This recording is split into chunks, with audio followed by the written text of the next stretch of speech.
And I appreciate those on the line. Kevin Dillon from UT Houston, Elmo Cavan from Texas Tech, and is Andrea on the line? I'm here. Okay, Andrea from UT San Antonio. I'm John Harmon, chair of the Formula Advisory Committee for this round, and so the November 4th meeting is in session.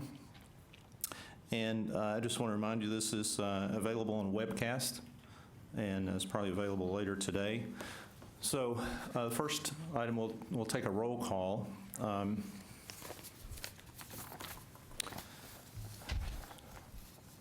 So I'll call the roll and mark this off, I guess. Elmo Cavan.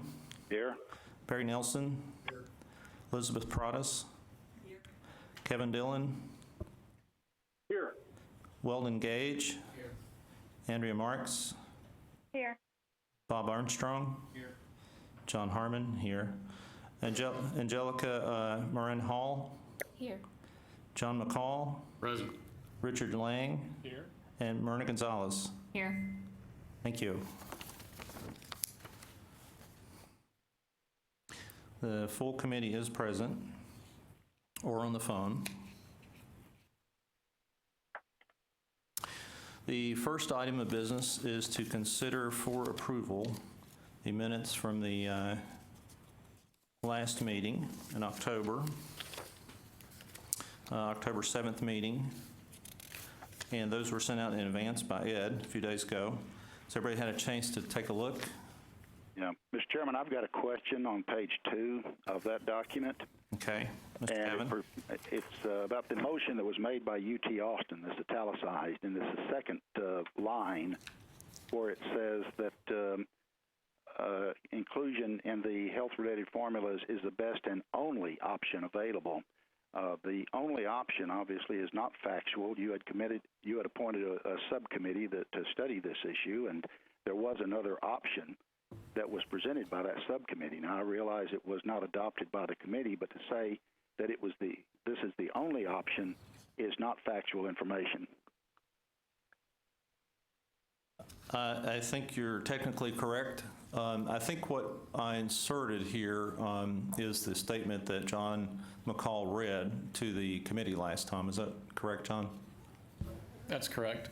And it's more taken in the context of the rest of the sentence, not saying it's the only option that exists, but in the opinion of the leadership, it was the only option to provide the rest of that sentence, to provide the level of funding commensurate with the HRIs, et cetera, et cetera.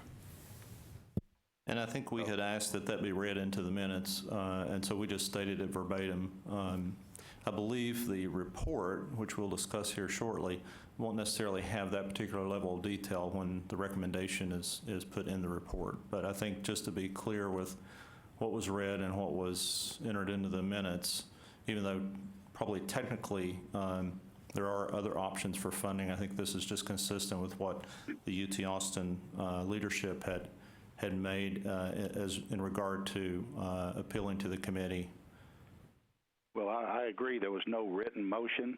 I don't recall when the motion was read the words only option were included, but I'm not going to compete that.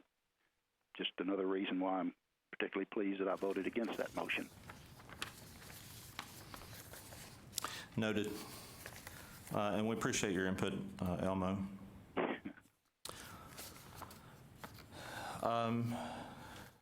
Is there a motion to approve the minutes as written? Barry Nelson moves approval. Is there a second? Second from Elizabeth Pradas. Any discussion? Further discussion? All in favor, can you raise your hand?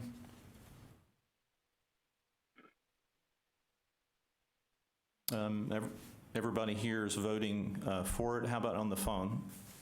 This is Kevin. I'm for it. Okay. Andrea, aye. Okay. Elmo Cavan, I'm a nay. A nay. Okay.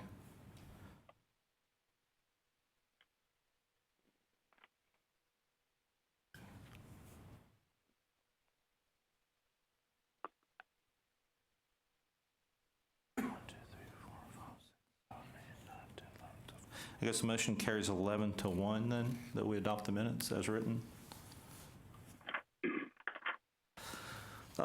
The next item of business is to look at the draft report that we passed out this morning. And I apologize in advance. Some of your copies may have some really wild colors like this one. The copier went a little haywire late last night, and there was no one to fix the cartridges. But I think the text is really clear on this. So what I'd like to do, and what I hope we can do, is reach consensus on most of the general elements that were discussed in pretty good detail, I think, with most of the members of the committee over the last week or so in responding back to the request for input and suggestions with regard to language or clarifications or additions to the report. And then we may have to make a motion on one item in the report, and then if we can reach pretty general consensus visibly in the room on the remainder of those things, then the idea would be that we tweak the report and then send it out for review and feedback within the next week or so. And the anticipation would be that we can avoid a December meeting. At worst, maybe have a telephonic conference, but at best, hopefully, we might be able to approve the report via email communication. So none of the items we discussed today should be new, I don't think, to anybody. I think there's been quite a bit of discussion, but certainly we have a forum to talk about any concerns or reservations that we have. So if you'll turn in the report to page 1. Before I get started, is there anybody that wants to add anything to the approach? You will notice there are several areas that are highlighted in yellow, and those are the statistical data updates that Kevin Dillon and his team will be providing in the next couple of weeks. I think he's waiting on the most recent AAMC survey to provide the most recent information. So those should be populated with the newer figures without too much problem here in the next little bit. And one of the things that was pointed out excuse me, earlier was that we try to have the same comparatives with fiscal years or years in the data, and that's not always available depending on the publication. So Kevin's team will be working on that. The first item on page 2, highlighted in blue, is just to basically reassert that, as we discussed earlier, I think in the first meeting, we want to continue to assert that we would like to return to the 2000-2001 rates, which were significantly higher than they are now. And as you know, we've been trying to get back there in 3 different increments. We've made some progress in increasing the rates on the 4 or on the 3 formula-driven formulas. But we've not gotten really to the 2/3 point through 16-17, which would have been what we had hoped for at this point. So there was quite a bit of discussion, even though we've already voted. I think we might want to reconsider, based on discussions we've had. We may want to reconsider the funding rate for the formulas based on the fact that if we fund growth, that's a significant increase in revenues required with existing HRIs, and then we also have the 2 additional schools that would come on board. And so the legislature would have to fund about $741 million in additional funding, which seems pretty unrealistic given that that's such a substantial increase.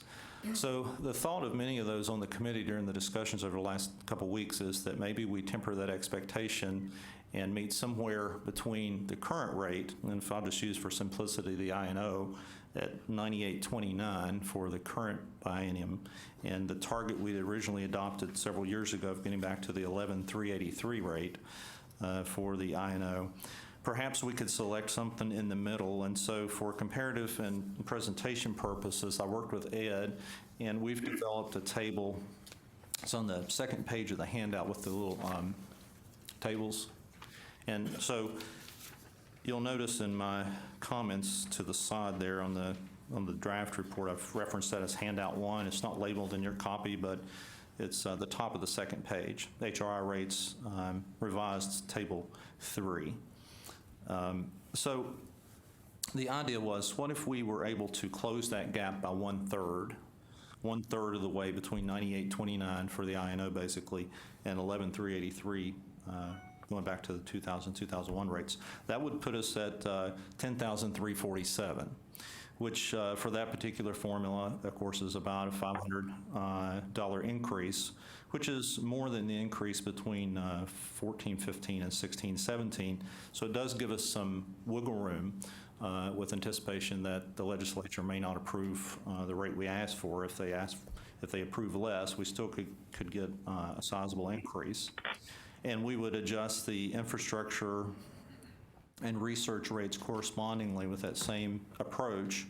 And then the thought was maybe we leave GME where it is and what we'd asked for in 16-17, because it is such a it's a hot topic, and of course there's additional GME being made available at the state level. I think $60 million for partnerships between teaching hospitals and colleges of medicine. But as we all know, there's a dire need for additional GME positions in the state to meet the healthcare needs and the funding that needs to go along with that. So I guess I would open the floor for thoughts and discussions about a modified approach to the request.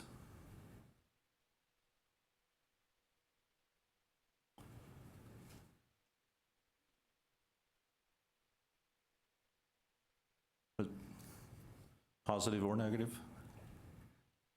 Mr. Chairman, this is Betty Protus. I am in support of modifying our request for INO funding for the 2018 and 2019 years.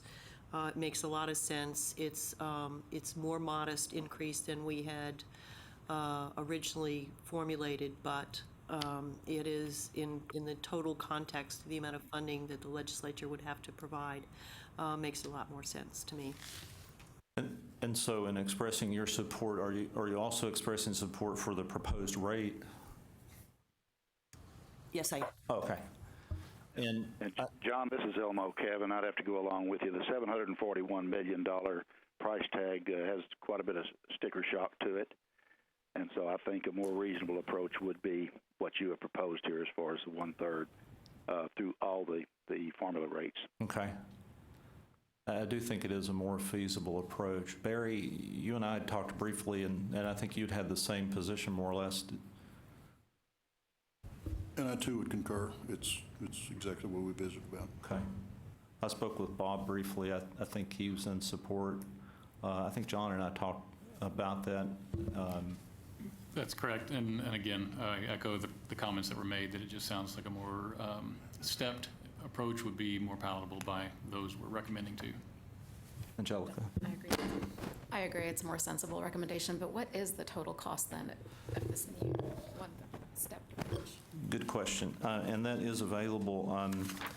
It's at the top of page 1. And so this would be a revision of the table on page 5 currently. And so as opposed to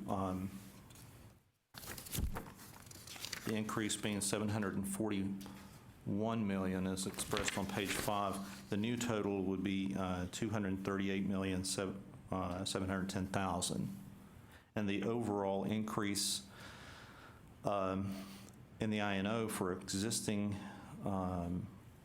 HRIs would be about 5.09%. The infrastructure would increase by 28.04. Of course, this includes the growth as well.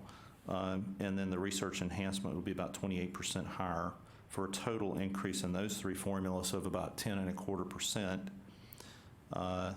Mission specific, I guess, being Baylor and MD Anderson, is that right? About 6%. And the GME, if we leave it where it is, it would still be a 31% increase.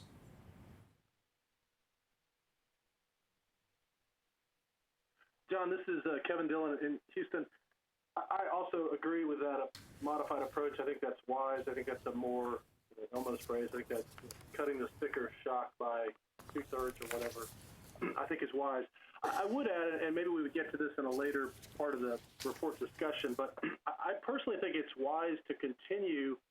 We're not trying to single out the two new medical schools, But, from my perspective, I think there's still this idea that the health formulas are, in a sense, taking on what might have been an obligation of the general academic formula funding.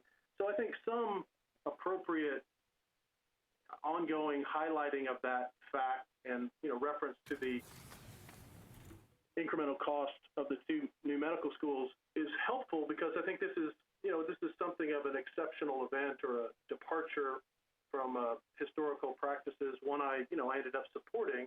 I'm not changing my support at all, but I think ongoing identification of the impact of the two new medical schools, I think it further supports even this lesser amount of funding increase request. I think those are very good points, Kevin.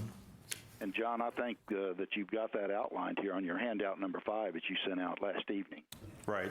So if that's the way that the table is going to be presented, in the report, I think what Kevin just requested is covered. Right. And so what I'm referring to as Table 4 would be just a revision of the table on page 5 to include the change in rate under the 2018-2019 biennium, and then the new table would be what I'm referring to in the margin there as Table 5, which has the split out that I think everybody has asked for, just to show of the growth and increase in rates, how much goes to existing HRIs and how much is required to fund the two new schools. So I think that's a good reflection of, I think it helps drive the point home too, that it's important to have additional funding, not just for the two schools, but for growth overall, because we see our programs continuing to grow to meet the healthcare needs of the state. And then there's one other table I'm referring to as Table 2, which would be inserted on page 3 under the existing table that would be revised, which I've referred to as Table 1, to show the 10,347 rate for I&O and then the subsequent rates. And what that table would show would be by formula item, if there were no new funding, how would that impact the rates by formula class? So for example, if you start at the 98.29 rate for 16-17, and then if you have growth in current HRIs but no additional funding, the rate then would drop basically to 8,900 for I&O, and you see the corresponding drops in the other rates. And then once you add the two additional medical schools, if there's no additional funding and you still have the growth of the existing HRIs, you see that drops even further. So I think it helps underscore the fact that we're a growing state, we have growing enrollments, and the costs to sustain that growth have to be funded to some extent through the state. So do you think we're at the point of where someone would want to make a motion then to adopt the new rates that we discussed? Hey, John, this is Kevin in Houston again. I had one kind of technical question, and maybe I'm wrong on this, but as I look at the original table that had the $742 million increase, the 39% change, versus the new table we've just been discussing. Uh-huh. Are you with me? I think so. Okay, there, the mission-specific increase was, on the original table in the report, was shown as 27.82, the same as the I&O formula change, which I think that's kind of like codified. I think there's and again, I'm not a mission-specific formula expert at all, since we're not a participant. But now I notice if I'm reading this correctly, I have kind of a small print here. It's 5.93 growth of mission-specific on the revised handout number 5 versus 5.09 change for I&O. Is that, I'm just, not a big deal, but they were the same rate of growth in the original table. They're different now. That's my only point. Well, we might need to check the math on that percent, but I think, okay, Ed will check the math. I think the dollars are correct. I think it's the percentage. It could be a formula error on that.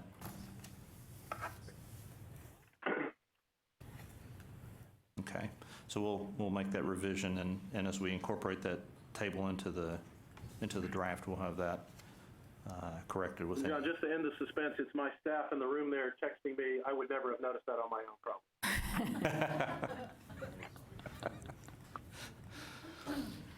John, And Yes.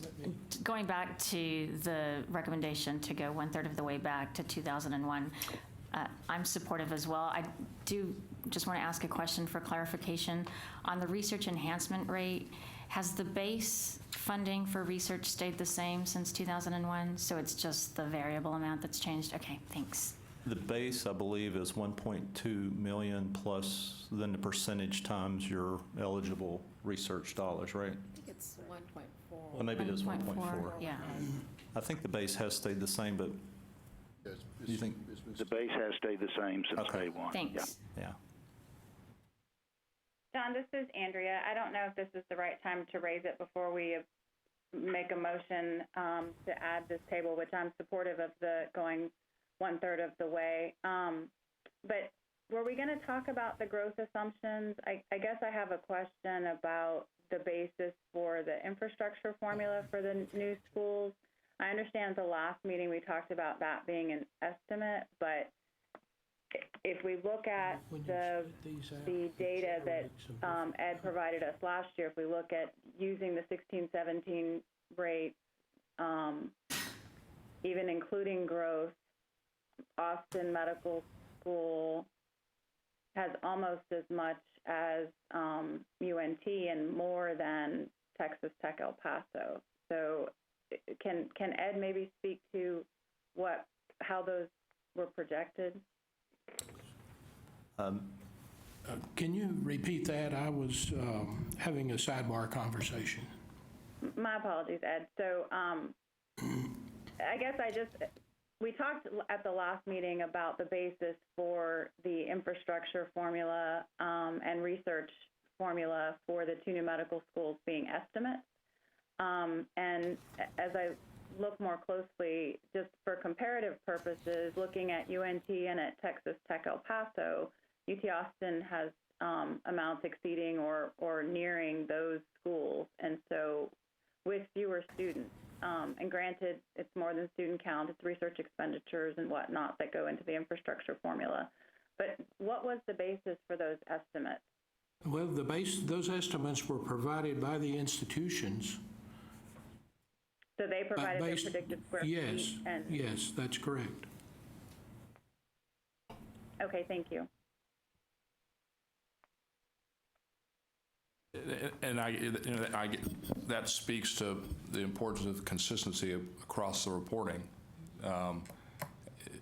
especially with our new sister institutions embedded in a general academic institution. It's hard, Andrea, I echo your comments, it's hard for me to understand where those figures come from. I realize they're provided in their estimates, but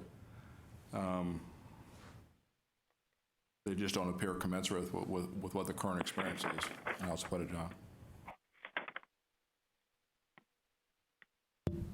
So I think I had asked Ed last time, kind of offline, if he expected, that if these were pretty loose estimates based on the quick time and the short time frame to get information in, and I'm sure the two new schools are still kind of evaluating infrastructure and dedicated space for particular curriculums and the integration or cross utilization of certain space and percentages of time and maybe lots of different things. But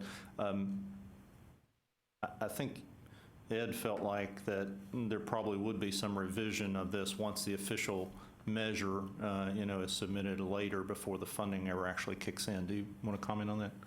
Okay, the estimates that are being used are solely for the purpose of this report. When we get to the initial formula run and the final formula run, we have put in place the necessary reporting templates for the institutions to split out those amounts and report them accurately. So those will be the amounts that will actually be reported to the LBB.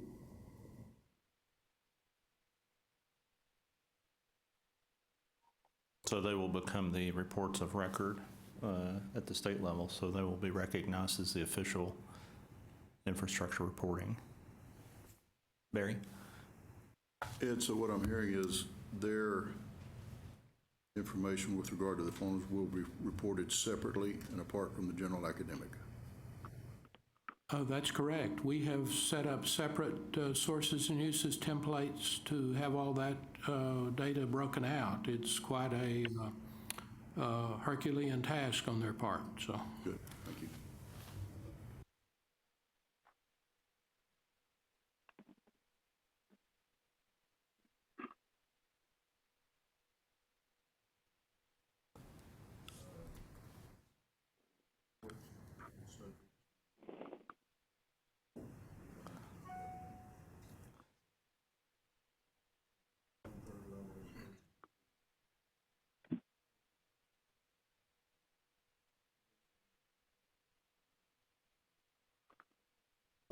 Okay. Second.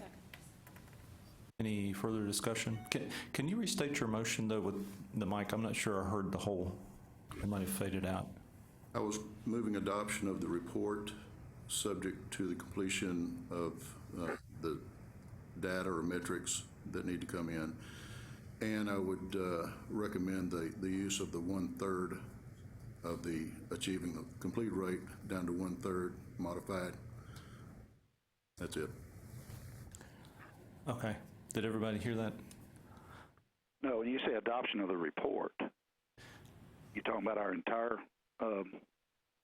health-related institution formula advisory committee report? Because we still have other items to discuss on that, I believe. Well, after a second, I assume there'll be discussion.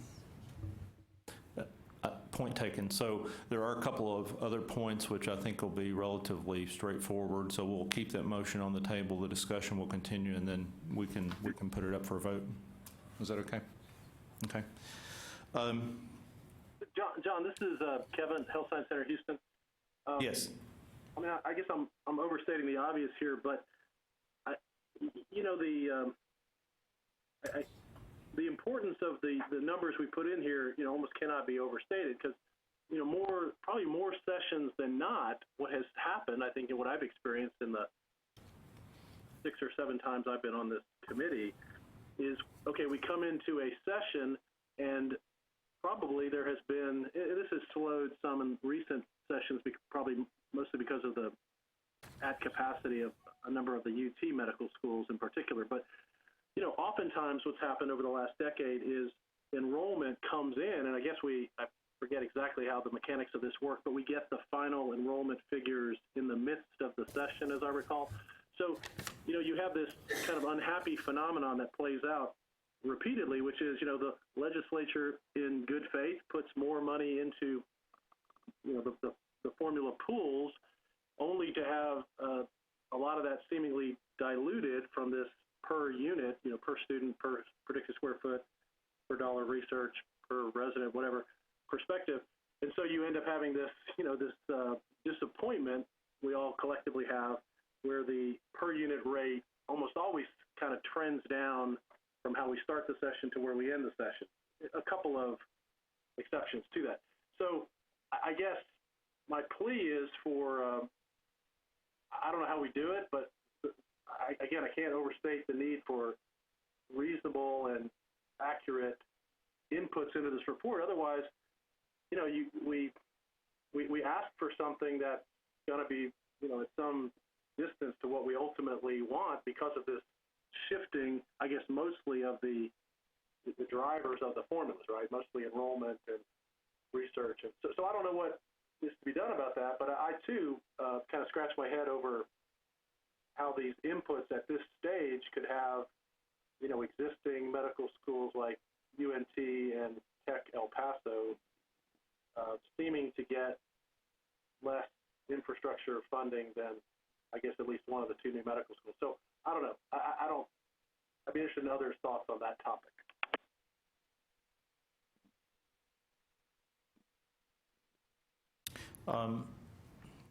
Yeah, I don't know that I have any answers. I mean, I guess I could share your expressed curiosity, because if it's a school versus a health science center campus, in most cases a school is not as big as a campus. One might assume. So I don't know.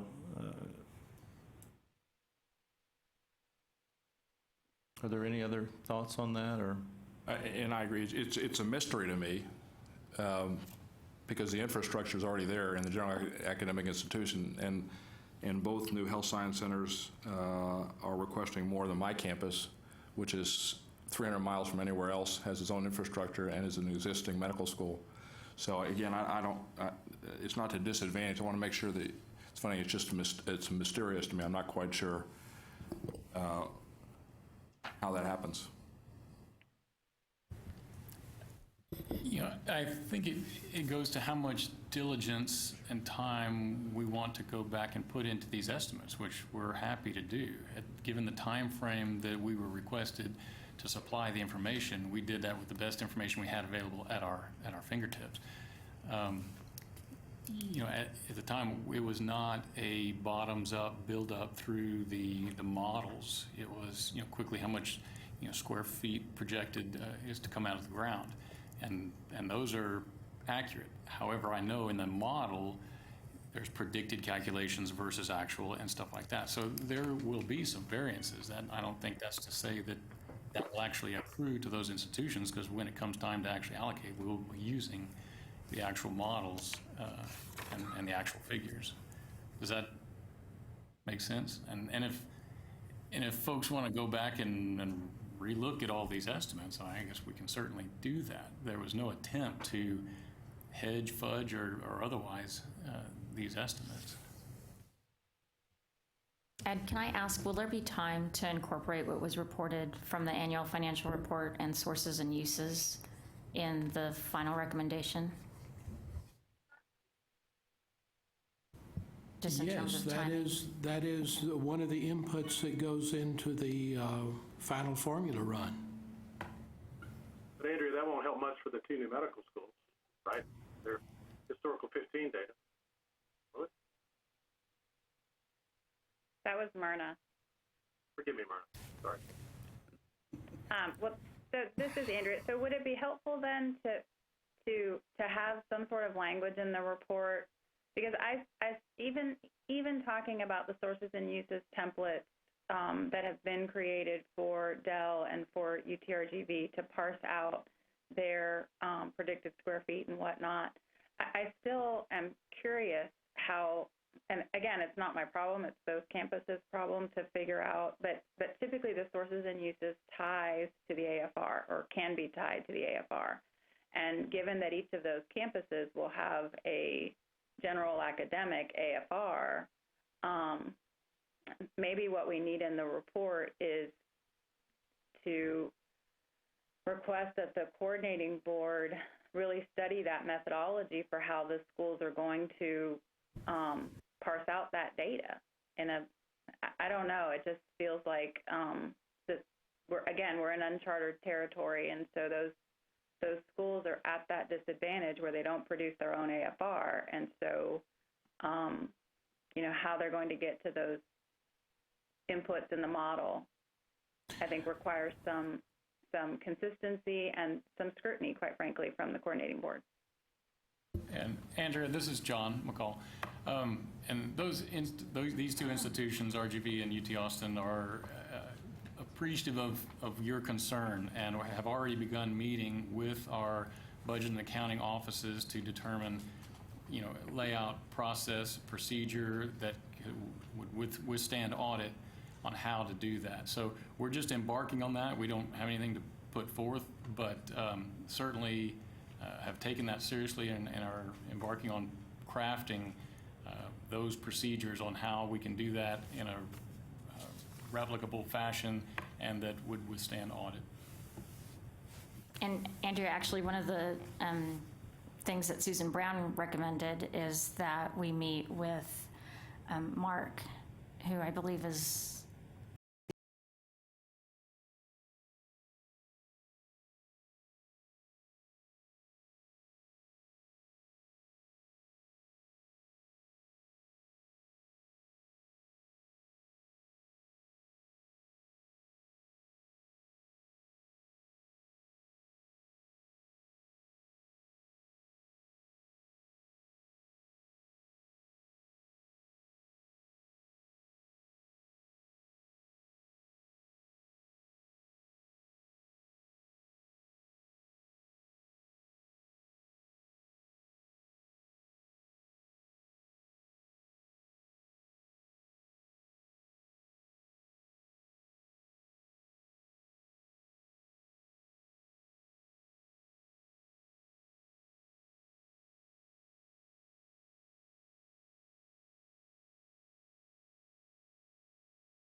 that we either go back to the 15,000. There's another reference to that as well, and it's on page 8. I didn't charge that one, or change that one rather, but I did change the wording to from needed to fund a resident to required to support resident education, realizing there was a clarification in the intent for those dollars. There was one individual that I had spoken with who said, you know, if we were to make a change, maybe we look at some inflationary factor since that number's not changed in a number of years, but I don't believe the coordinating board has done a subsequent study, so I'm not sure we would want to change that number without some sort of official review, but I would entertain any discussion on that. Dr. Eklund? I was going to say, it's not something that we've studied, and Stacy, would you, it's probably something we'd want to look at more closely before we made a recommendation for a Okay. change. Okay, so the thought is we'd leave that as is. Perhaps with a recommendation to look more closely at. Yeah. Within the report, that maybe it's time to look at that figure, At that figure. just in verbiage. You think that would be good? I think I would support that. People agree. Just indicating that maybe it's time to take another look at those costs. Would anybody oppose that? Well, and to be clear, perhaps the education cost, I know the last time that this GME report was produced, it was a bear to arrive at a consensus cost that everyone could agree to, the total cost per resident per year. Here, we're talking just about the education cost, which is what the GME formula supports. So a recommendation to look at the education cost, not the total cost. And that would just be a recommendation in the report that we would just encourage the coordinating board to take a look at that, Okay. maybe. Yeah, we'd be happy to do that. Okay. The next item is on the same page, and it's highlighted in green, and this is really kind of the one of the key elements within the report, because this is where we as a committee assert our recommendation that the two schools be included in the traditional formula. I did expand that to include GME. I think originally had excluded it inadvertently. I think I don't know if there's any discussion or thought about the language there, if people are comfortable with that. Does anybody have any thoughts? John, you have a handout number 3, and I think you've got 2 recommended changes on handout number 3. I do, and I can Top pass. half of the page or the bottom half? Yeah, let me, As far as potential changes. Let me, do you want to pass that around? Yeah, go ahead and pass that around. Ed's going to pass that around here. I did not send that out in advance. I did send it to Elmo and Kevin and Andrea, realizing they wouldn't be here today, so. And those comparisons that you were talking about between institutions earlier, those of us on the telephone, I don't think have those. Were those distributed there at the meeting? Yeah, that was those 4 tables that I sent out last night that showed is that what you're talking about? But not the comparison between institutions. Oh, no. Actually, that's not been distributed. I think if you're asking about what would the impact be under the proposed rate that we are about to adopt, Ed has run some figures on that, and I think we're just waiting on approval for him to distribute that back to the members of the committee, and that probably could happen in the next couple of days. Is that what you're talking about, Elmo?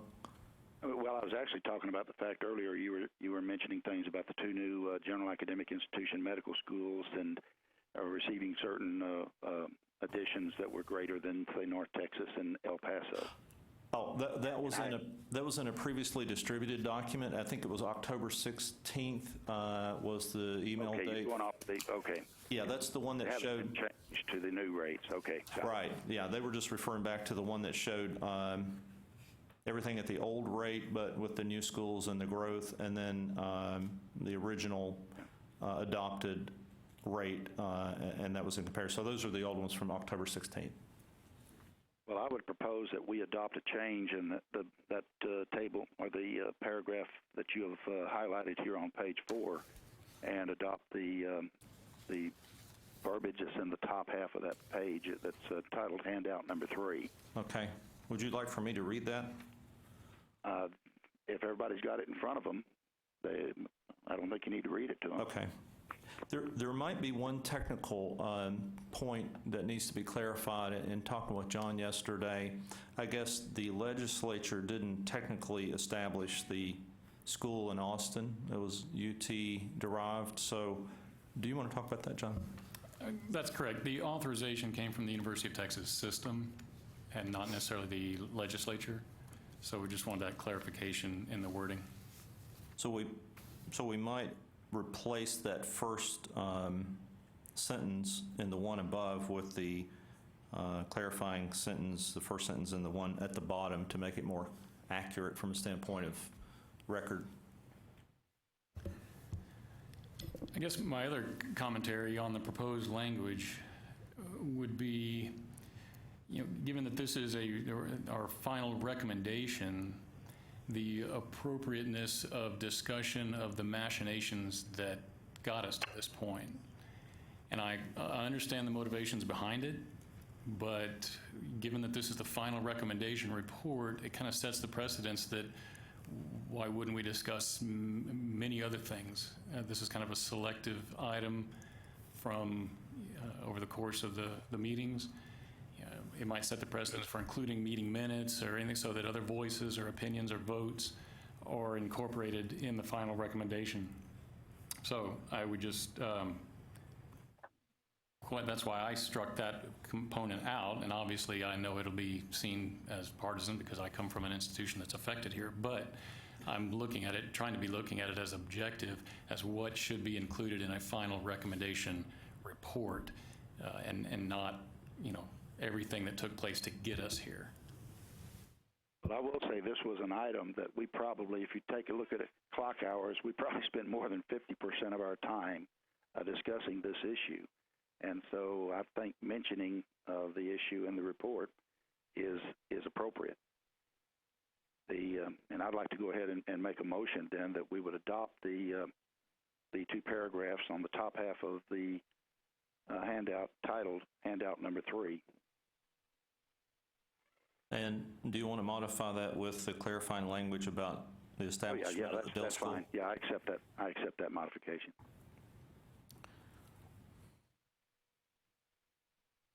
So we have a motion to substitute the first sentence in the bottom section into the first sentence at the top section for clarification, and that the remainder of the top section remain intact. Is there a second? A second. This is Andrea. I'll second. If no one has locally. I think Dr. Lang might have beat you to it, so we have a second. Okay. So, and again, John, I just want to clear, the first sentence in this paragraph says the exact same thing as the first sentence in this paragraph. So it doesn't do what you want it to do. In other words, we just want to clarify that the 83rd legislative session created the University of Texas Rio Grande School of Medicine, and UT authorized the creation of the UT Austin. Okay. Yeah, this would basically be struck, the green section, and replaced I don't have this. by this top section as discussed. Okay. Yeah. Great. So we have a motion and a second. Any further discussion? Well, Mr. Chairman, if I could, can I recommend that we strike the final sentence in the first paragraph? The recommendation set forth by the HRIFAC is this report for funding these two new medical schools was not unanimous. There was a vote, and it was passed. But it was not unanimous.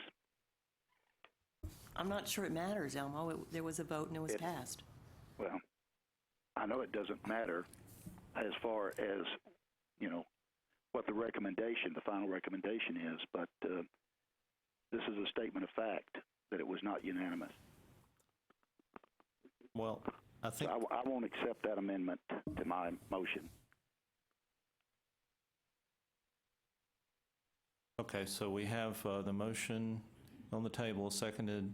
I guess we will call for a vote. So all those in support of... I'm sorry, Barry? The first sentence in red is actually not accurate because Texas A&M had a medical school created back in the 70s. Now, it is these are the first two schools since the formula has been established. So that clarifying, there might be an add-on. Well, Barry, San Antonio and Houston were created in the 70s. Yeah, I mean, so I think it just simply needs to say since the creation of the formulas. Okay. It's good to have that historical knowledge. So And I agree. I'll accept that amendment. And then can you Tony was clarify again what the thinking again. motion is? What's being moved here? Okay. The motion is that we accept this top portion, although the first sentence is replaced by the first sentence in the bottom portion.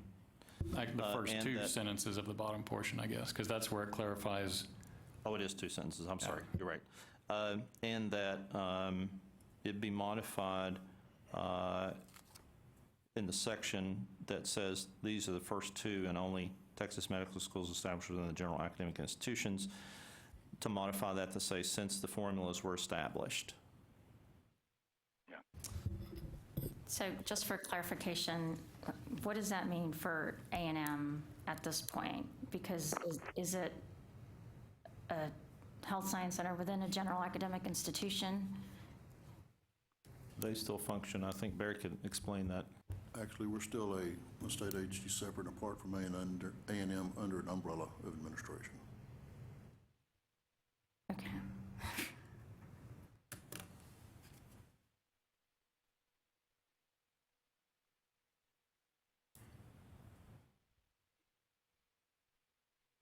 Are we ready for a vote?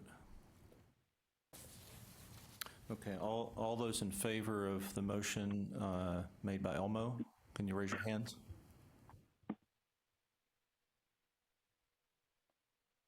So we have, we have Dr. Lang, Angelica, myself, well engaged. I think that's all here on the phone. I'll vote for it. This is Kevin. Okay, Kevin Andrea, votes. aye. And Elmo, aye.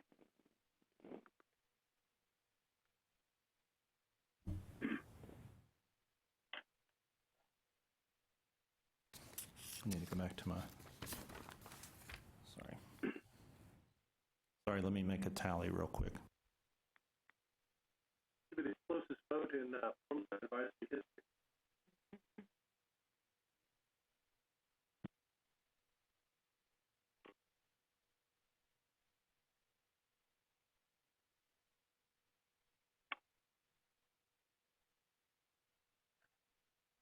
Okay.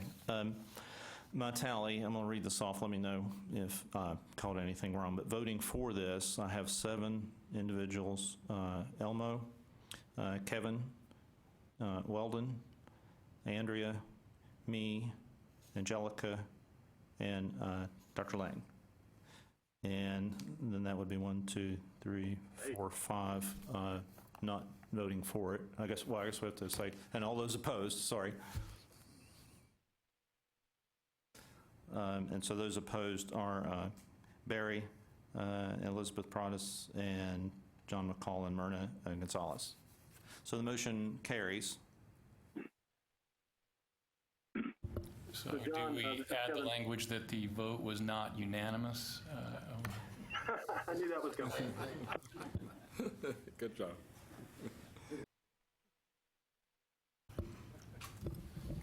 I hate to climb on a soapbox here, but we've been in the unenviable position of being the recipients of consternation from obviously the existing schools. The first few pages of this document point out the incredible growth of this state and the population and the demand for physician services and related.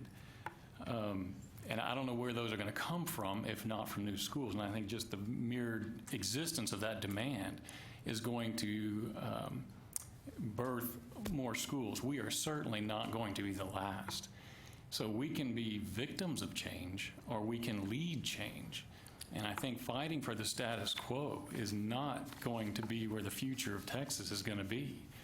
So I know we've had a lot of consternation that goes to funding, and that's critical. for your existing institutions, but if we band together to fight for what we really need, and that's increased funding to solve this humongous demand of the number one growing state in the country, that's where our attention should be. And that's why I think putting language around, we had some petty differences in arriving at this recommendation, in my mind, is not appropriate. Climbing off the soapbox. Well, and John, let me say that I don't believe there's anyone who would take exception. I might take exception with the word petty differences, because I think these are very large differences. Nobody is arguing against funding for the new institution. It's just the mechanism. It was a matter that they were funded, established within general academic institutions, and I'm back in the very first meeting back in August, but we are a health-related institution formula advisory committee, and there's another one for general academic institutions. Understood, And but there's a real that's a peculiarity of factor here when you throw the various health-related professions, because nursing, pharmacy, et cetera, have to be taken into consideration also.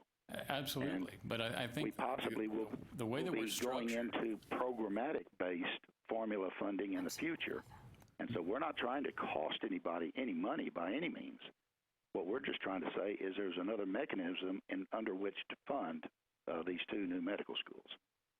And again, that's born from the interesting or peculiar, way that the state of Texas has grown up around its institutions, different from a lot of other states. And who's to say that we will keep this division between health-related and academic?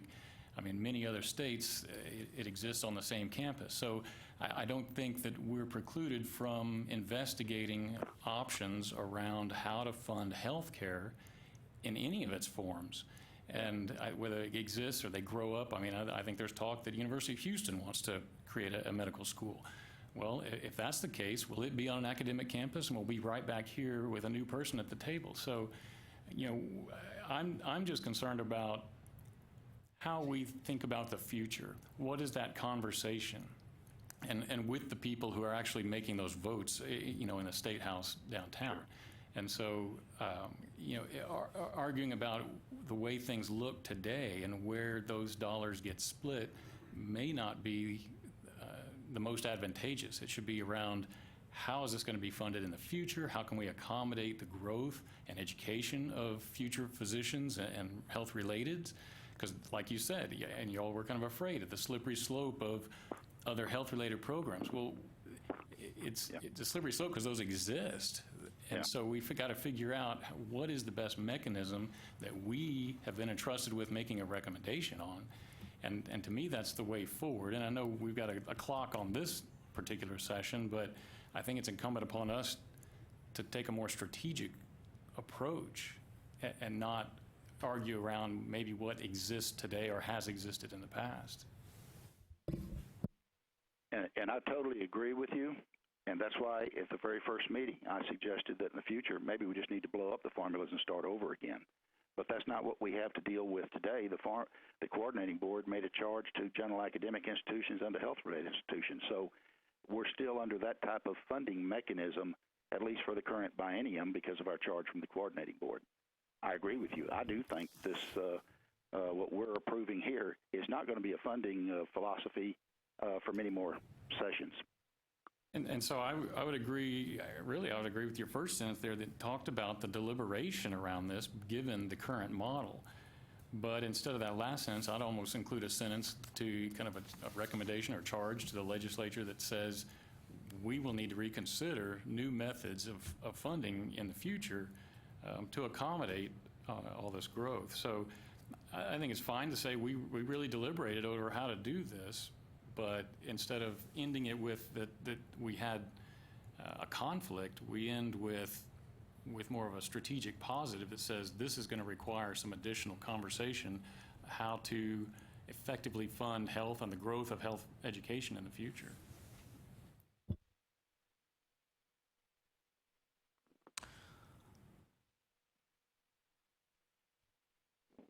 Well, I appreciate the spirited debate. I think it's important that we have these discussions. I do think there are good points from from both perspectives, and I don't know that I have anything to add to that. Well, I think, if John so desired, another motion could be in order to add another paragraph to the report that would state something as far as taking a look at a different methodology for funding institutions in the future. Just given the fact if we didn't have a debate, then there would be no need for change. And I'd echo that, John. My major concern, again, I think that we need more health professionals. There's no question about it, to meet the needs of the state. And as a UT employee for 25 years, and I understand the important role that UT plays in Lower Grand Valley and Will and Austin as well.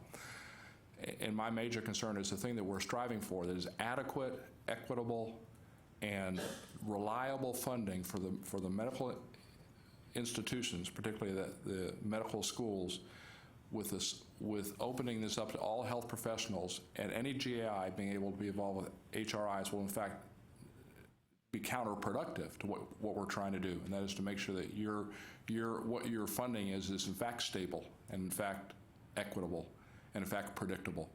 Because in 2 years, when every health profession at any GAI, whether it be a nursing school or pharmacy or allied health, physical therapy, whatever it is, says, listen, we ought to be a part of this as well, then that makes the funding for all of us less stable, less predictable, and less equitable.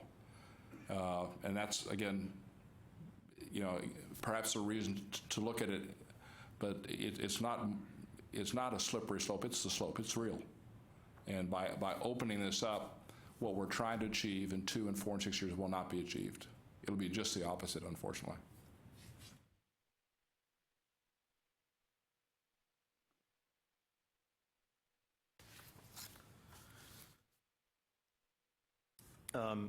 Based on the discussion, then, is there support for subsequent development of a paragraph that just attempts to reflect the general consensus of the group that funding methodologies need to be closely studied moving forward as other institutions may enter the formula or appeal for entrance into the formula, something of that nature? I would support that. I mean, Rick, I'd second that. You make absolutely great points, and we want to secure funding and stable funding for all of us, as we do for future parties that would join this. So if today's structure doesn't facilitate that, then yes, I would absolutely support that. And I'd second that. And I think your word, John, that there's one of the interim charges of the legislature is to study the formulas as far as the health-related versus the general academics. I don't know exactly where that'll go, but potentially. Well, if the committee just encourages that and reinforces the idea that would be helpful. I mean, I think we all, I do think that, there's more in common than there is a difference in how we feel. We want the schools to be funded adequately. We want them to be successful. We just, I think, probably have concern at times that there can be a disconnect or a slow response to changes in funding methodologies that don't take into account changes in enrollments or changes in schools. And so I think it's natural for us to want those methodologies to adapt or be flexible as the environment for education changes or as schools are housed in different types of structures. So, John, may I make a point? The formula, and Ed explained this initially, is a delivery system. The fact is what we're doing with the new schools is creating an equivalent funding form whose funds will then flow to a general academic. And then they're responsible to deal with those funds as appropriate. So I'm not sure that what we've done is too far out of bounds. We've used a methodology within our formula process to deliver funds into a general academic. I'm not sure there's a need to create a whole new array of systems or formulas. I think we just go back to some fundamentals. That's even more scary to me. If what you're telling me is the funding we're going to provide to our sister institutions is going to go to the general academic institution, and then they're going to decide whether they get it or not, that's even scarier. That's why I asked the question about, are they going to be held to their reporting via each of the separate schools to the coordinating board to show how they expended those dollars and to ensure they're not siphoned off to other disciplines? Well, Barry, I don't know how you do it at your place, but, Health Science Center Houston, there's a certain amount of internal, I don't want to say taxing, but reallocation of just use I&O funding. I'm not sure we want to ever be in a position of dictating within an institution how they choose to, do their budgeting.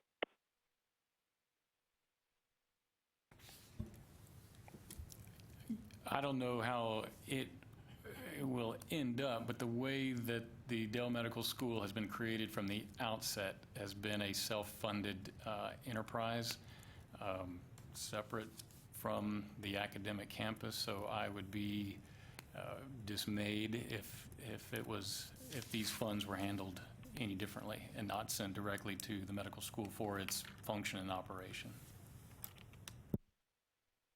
Remember, John, it's instruction and operation. It's not just instruction, just to use one formula as an example. True, but again, at this point, we are 100% responsible for the operation of the Dell Medical School campus. So, and all those costs, for the most part, are derived as a result of the school's formation anyway. But they've taken great pains, not only us, but the academic campus, to ensure that there is delineation of all sorts of costs, whether it's utilities or... You're going to have a separate payroll system for the Dell Medical School? You're going to have a separate internet backbone? We pay for that. We pay the academic campus for those services.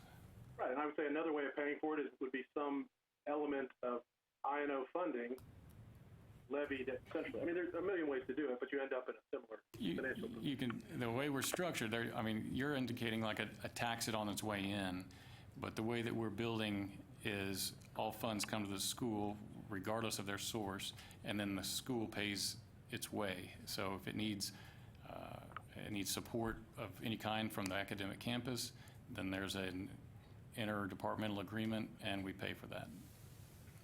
So I'm just laying out the way it exists today. I'm not going to say that, how the future is going to look, but all indications are at this stage that that's the way it's going to be. I'm going to check with you in 10 years, John. If you get 100% of your I&O funding to the Dell Medical School, you're my hero, and I'm going to pay for lunch next time. You won't recognize me in 10 years. I'll be gray and wrinkled. Don't go there, John. Don't go there.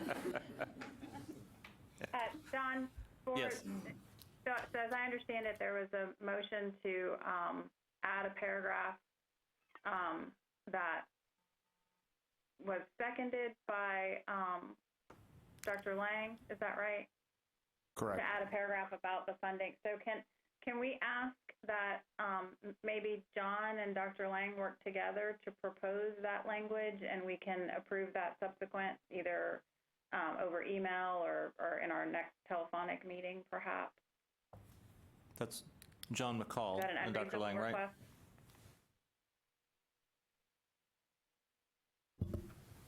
We're fine working with Dr. Lang on that, if you are. Oh, absolutely. Yeah. We had a motion and a second, is that what we had? To draft a modifying paragraph just about overall funding looking forward? And so the motion is to draft that and submit it to you all for final approval. Okay. So any further discussion on that item?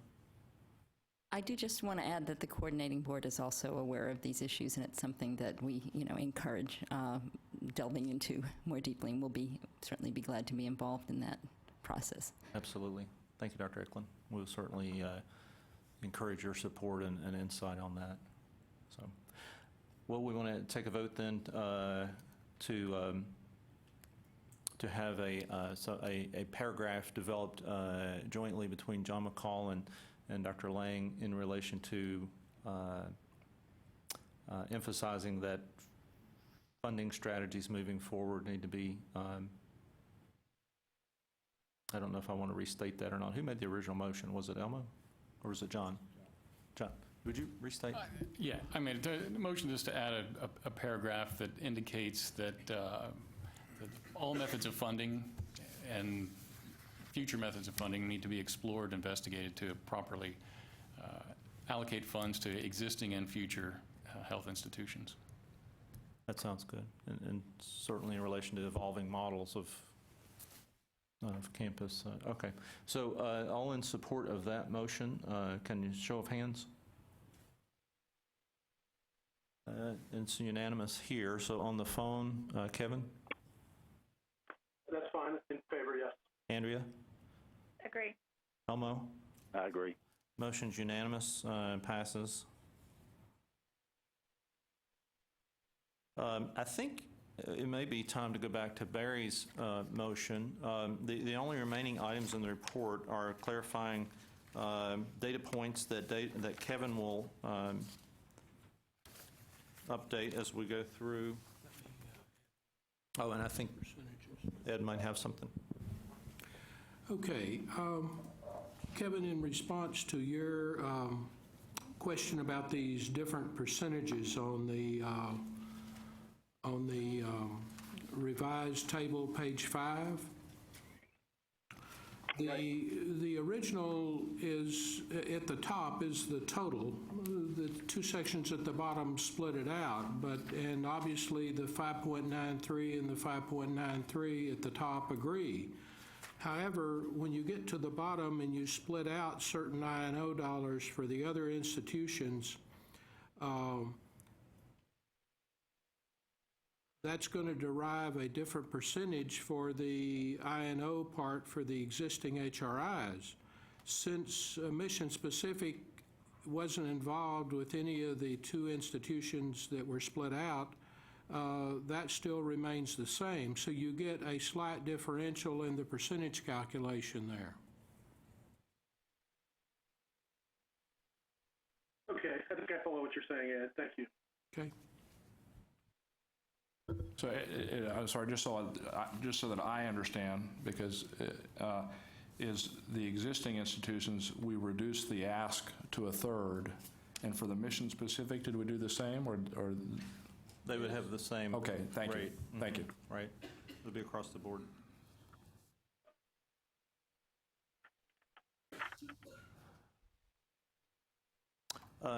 So going back to the report, the only other items are the data cleanup that Kevin will provide some insight on, and I think we'll probably have just some brief revision of the language there on page 5 below that original table. As we insert the second table, we'll have to correct some of those references on the proportion of dollars. But other than that, I think we've covered all the elements in the report.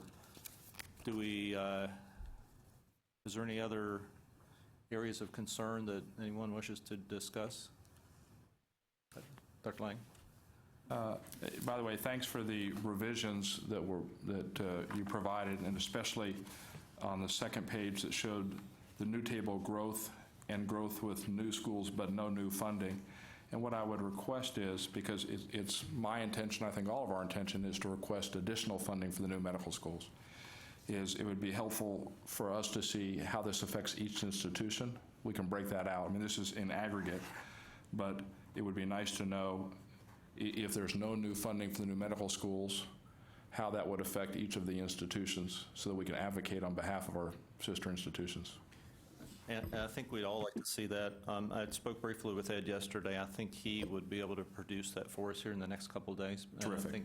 And I think as well we would want to have an update of this general template to show at the recommended funding level what that means for the institutions under the current reported drivers and report, or the data that drives the actual totals for the institutions. John, this is Andrea. I'm going to have to respectfully disagree.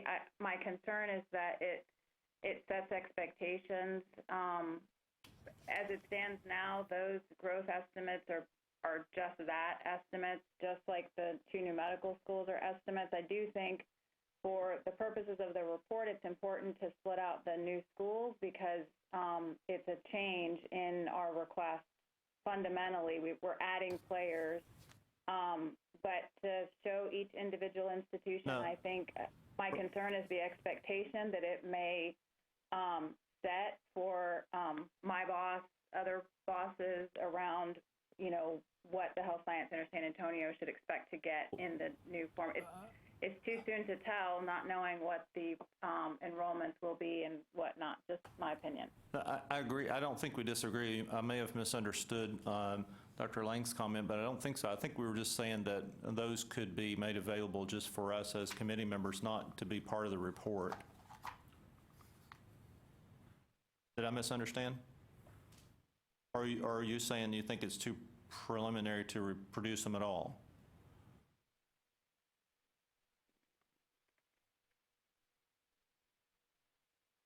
Sorry, I thought I heard that he wanted it in the report. No, I'm sorry. That was. I'm sorry, Andrea, that I do not want a part of the report. I just want to be available to the committee. Right. Thanks for Gotcha. clarifying that. Sorry, you got my blood pressure up a little bit. See, when you can't be here in person, you can't see all the arm movements and the eye twitches. And John, we're You're happy right. if the committee is comfortable with this, to going back and looking at the numbers that we provided. And if y'all are comfortable with us taking some more time to look at our numbers. I know there was a limited amount of time when Ed needed the numbers, but we can go back.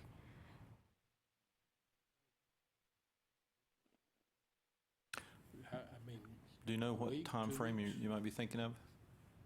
Well, I can work it out with Ed. Okay. He'll give me the deadline. And I presume you'd want all these numbers to reflect those changes. Well, that's what I'd be suggesting. Well, yes, I can handle that. Okay. It's up to the committee's choice. And that's the spreadsheet, right? It's not going to go into the final report, right? Yeah. Right. Well, but that's the point I'm asking is, yes, I can update the numbers. Now, number two, when I update the numbers, what do you want me to do with it? Just provide you the information or update the report? I mean, that's up to the committee. If they would like us to go take a little bit deeper look at the estimates that we provided, update them, and then if they change the figures for the two new schools, do they want to see that reflected in this recommendation report? So the totals would change. The totals could Right. potentially change, In is what you're these. saying. That's right. Yeah, Yeah. it could change, and the proportion per institution could change as a result of the two different ones in the mix changing, right? Because the total would be less or more, be redistributed. It may be relatively immaterial, it's just hard to know. Well, the I&O would stay the same because it's only based on your 50 50 medical medical students, students. right. So it's only the... Infrastructure. And GME would stay the same because those amounts were actuals Right. determined. So it's only the other two formulas. And again, so it's up to the committee if they think that's worth it. We know that when it comes to actual allocation, we're going to be using the actual model, so it's not going to be based on these estimates. So, is it? I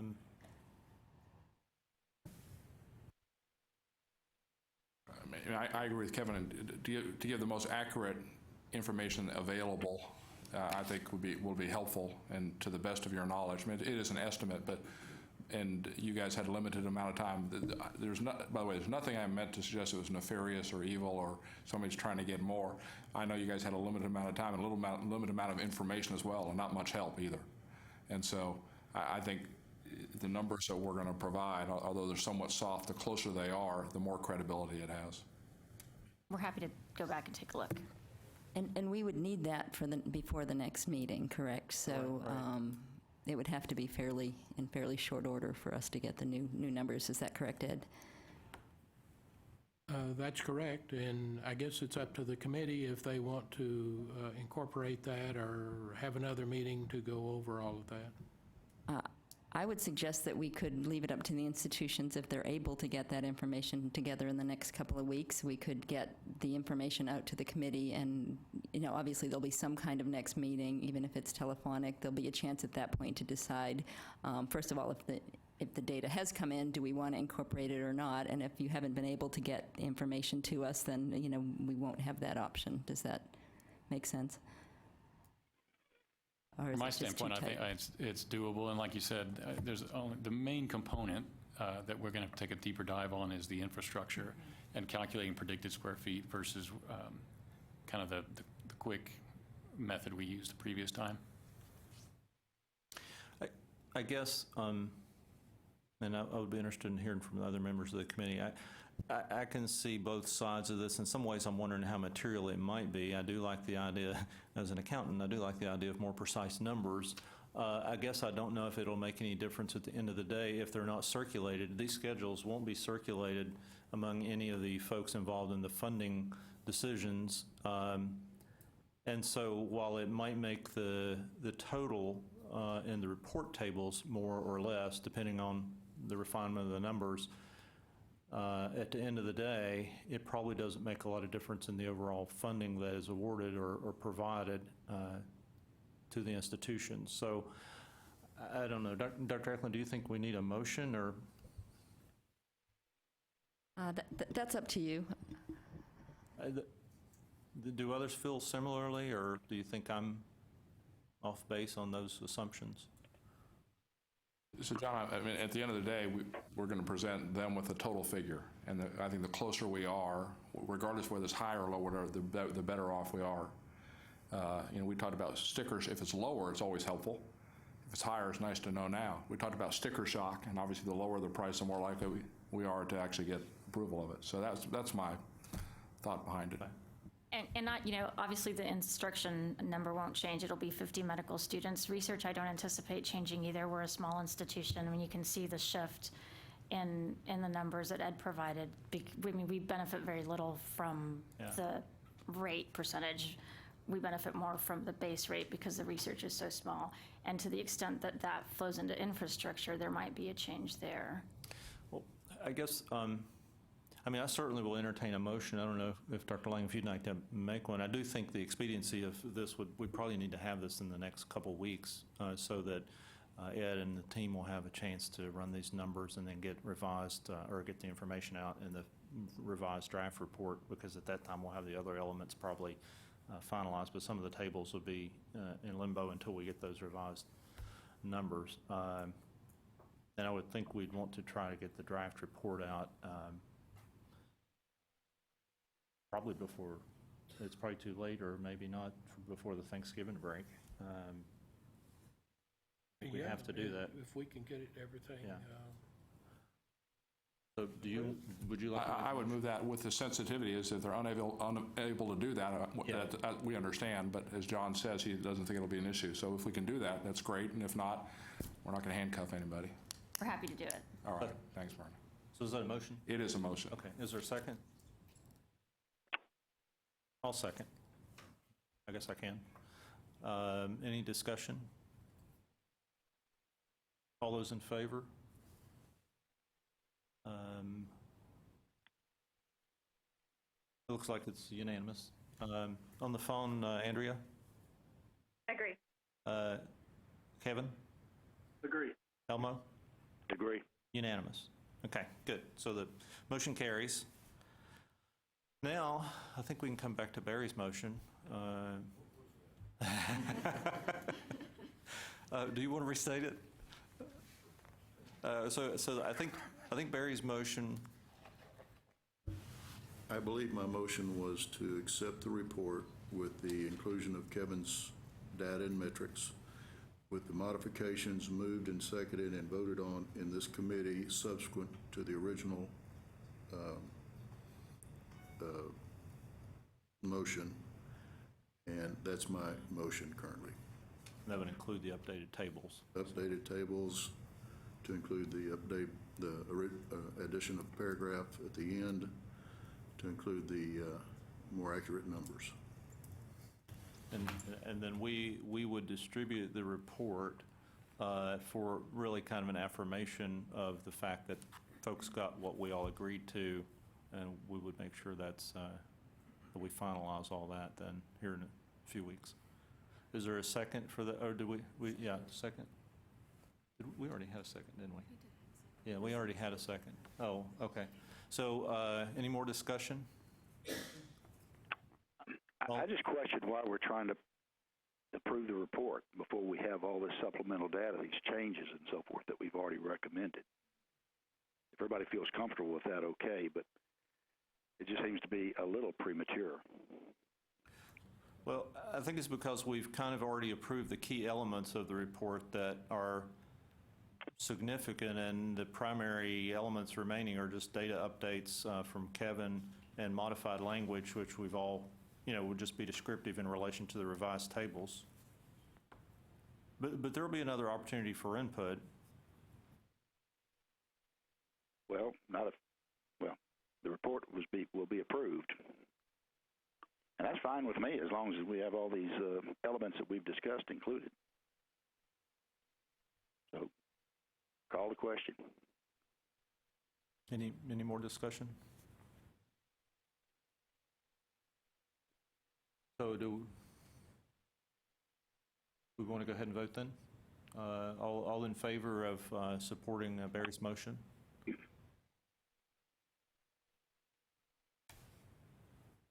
It's unanimous here. So on the phone, Andrea? Agree. Kevin? Agree. Elmo? Agree. Appreciate the support of the committee. I think we've gotten through a whole lot. We've moved through a lot of the detail, and I'm committed to, as your chair, making sure the report reflects the intent and essence that the committee has charged us with putting together. And I'll work closely with Ed and the coordinating board team to make sure we get that out to you as soon as we can. Appreciate John and Myrna taking another look at the infrastructure-related items so that we can have more precise numbers. And I appreciate all the effort and time and deliberation and insight provided by this great team of professionals that help us carry out our duties. So thank you very much. Thank you, John. Thank you, John. Thanks, John.